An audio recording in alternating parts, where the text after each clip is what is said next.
Oscilaciones electromagnéticas. El objetivo de esta práctica es verificar los tres tipos de respuesta en el comportamiento de un circuito RLC-0. Por consiguiente, la elaboración de este video es una guía práctica para el desarrollo del mismo. Como podemos observar en la pantalla, nuestro circuito está implementado en el simulador Multisim. El primer paso es obtener de nuestro generador de funciones una señal cuadrada de 4 voltios pico a pico y con una frecuencia de 400 Hz. Como observamos, tenemos acá en amplitud tenemos los 4 voltios pico a pico y es una señal cuadrada y una frecuencia de 400 Hz. Luego tenemos el circuito que consta de una resistencia variable de 10K, una resistencia fija de 470 ohmios, una inductancia de 39 milihenrios y una capacitancia de 12 nanofaradios. Una vez verificado los valores correctos en la implementación de nuestro circuito, procedemos a su simulación. Al observar nuestro osciloscopio, vemos la representación gráfica del voltaje versus el tiempo de nuestro circuito. Por teoría, sabemos que este tipo de circuitos tienen tres respuestas. En este momento estamos viendo la respuesta subamortiguada. Al variar el valor de la resistencia de 10K, obtenemos las otras dos respuestas.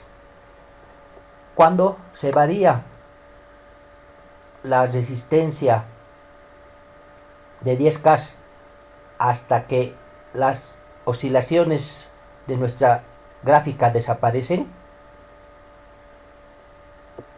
y tenemos en este punto en que las oscilaciones desaparecen, tenemos lo que se llama la respuesta con amortiguamiento crítico.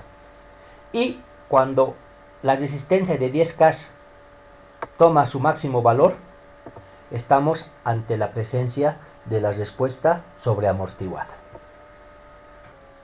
A continuación, de acuerdo al procedimiento de la guía, vamos a empezar a llenar la tabla 1, para lo cual necesitamos primeramente invertir el flanco de nuestra señal.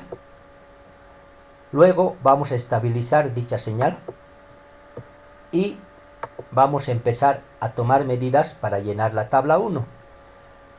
Para mejorar nuestras medidas, vamos a eliminar la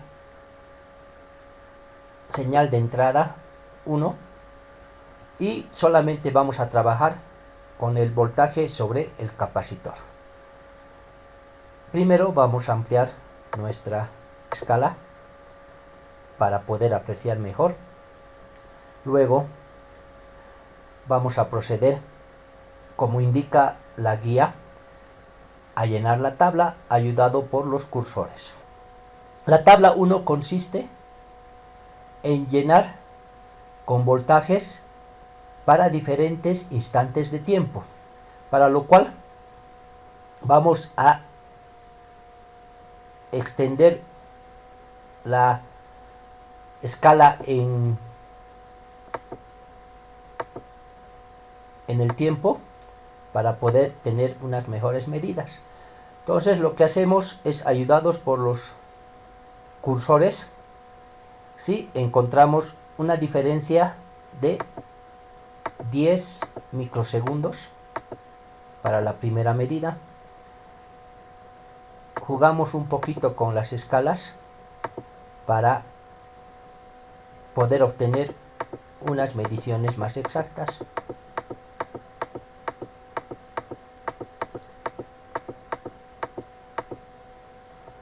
Podríamos tomar esta. Entonces, para una diferencia de 10 microsegundos tenemos este valor de voltaje.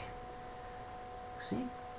El siguiente valor es 20 microsegundos, para lo cual, utilizando el temporizador 2, tenemos que encontrar la diferencia o el valor que nos pide la tabla. Así sucesivamente, ayudándonos con los cursores, vamos a llenar la tabla 1. Como paso siguiente, procedemos a llenar la tabla 2. Para este cometido, ¿sí?, tenemos que encontrar, variando la resistencia de 10K, el valor de la resistencia crítica, para lo cual vamos a empezar a variar la resistencia de 10K hasta que las oscilaciones desaparezcan. Ahí todavía tenemos algún momento. Yo creo que ahí podríamos aceptar. Lo vamos a estabilizar. Y de la misma manera que en la cual hemos procedido en la tabla 1, ¿sí?, ayudado por los cursores, vamos a llenar la tabla 2 de acuerdo a los tiempos que nos pide. Y para llenar la tabla 3, ¿sí?, tenemos que trabajar dichas mediciones sobre la respuesta sobreamortiguada, la cual se consigue cuando la resistencia de 10K tiene un valor de 0 ohmios, o sea que está al 0%. Entonces, volvemos a estabilizar la señal y procedemos de la misma manera en que hemos medido los datos para la tabla 1, procedemos en este caso para llenar la tabla 3. Una vez que hemos llenado las 3 tablas, procedemos al tratamiento de datos y a responder nuestro cuestionario.